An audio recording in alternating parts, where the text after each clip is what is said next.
Salam, hər vaxtınız xeyir olsun, dəyərli abituriyentlər, müəllimlər. Yadınızdadırsa, ödənişsiz WhatsApp kanalımızda belə bir sual paylaşmışdıq. Sualda belə bir məqam var, deyir, təyinin ifadə vasitəsi ola bilmir. Diqqət.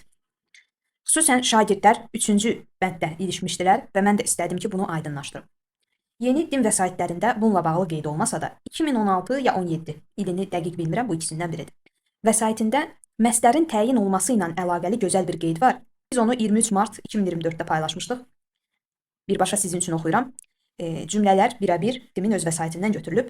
Məsdər təyin ola bilərmi? Sual belədir. Xeyr, olmur, lakin istisna var. Unutmayın uşaqlar, bir şey barədə qərar verərkən istisnanın olması sizi yanıltmasın. İstisnalar heç vaxt qaydanı poza bilməz.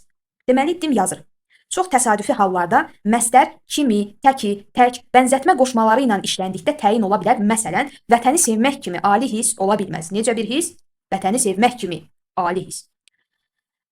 Və qeydi də bölüşmüşəm birə-bir. Diqqət! Belə təklik nümunələrə əsaslanaraq məslərin təyin vəzifəsində də işləndiyini ümumiləşdirmək olmaz.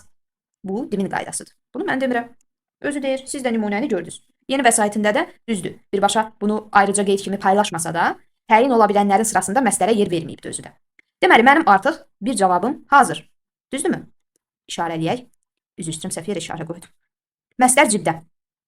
Gəldik onun aşağısında olan feili bağlama. Uşaqlar, bu yazıq zərflikdən başqa nə ola bilir ki? Hətta zərflik belə olanda məhdud dairədə işlənir. Və izləyicilərimizə sual veririk, şərhdə yazsınlar. Zərfliyin hansı məna növləri feili bağlama ilə ifadə oluna bilmir? Sual belədir. Zəhmət olmasa aşağıda yazın. Mən sizə dedim ola bilmir, gerisini sizə buraxıram. İndi gəldik ismi birləşmə feili sifət və sifətin nümunəsinə. Yazaq, nümunələrimizi sonra müşahidə edək. Deməli, sizin üçün bir neçə nümunə yazdım. Gəlin baxaq. Nümunələrimizin birində deyir ki, kəndin aşağısındakı ev göz oxşuyur. Göz oxşuyur. Frazeoloji birləşmə bütöv xəbər. Nə ev? Mübtəda. Hansı ev? Kəndin aşağısındakı. Gördüyünüz kimi uşaqlar. Kəndin aşağısındakı nümunəsi üçüncü növ təyini söz birləşməsidir. Burada yərik, burada da mənsubiyyət. Və ismi birləşmə olaraq təyin oldu. Bizi izləyən şagirdlər hər zaman öndə olacaqlar. Üzr istəyirəm, burada ları yemişik. Öndə olacaqlar. Kim? Şagirdlər. Hansı bizi izləyən? Gördüyünüz kimi feil sifətdə, hətta tərkib formasında. Bu da ola bilir. Yaxşı müəllim şagirdlərin dayağıdır. Şagirdlərin dayağı üçüncü növ təyinli söz birləşməsi. Şagirdlərin dayağıdır. Kim? Müəllim. Hansı müəllim? Yaxşı müəllim. Yaxşı sözü sifətli nitq hissəsi baxımından burada müəllim mübtədasına aiddir və sifət olaraq təyin oldu. Bir dənə də əlavəmiz var. Deyir, dəri çanta heç də xoş görünmür.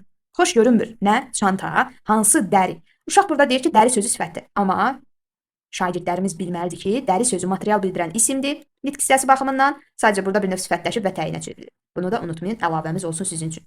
Ümid edirəm faydalı oldu. Faydalı oldusa bəyən. Salam, hər vaxtınız xeyir olsun, dəyərli abituriyentlər, müəllimlər. Yadınızdadırsa, ödənişsiz WhatsApp kanalımızda belə bir sual paylaşmışdıq.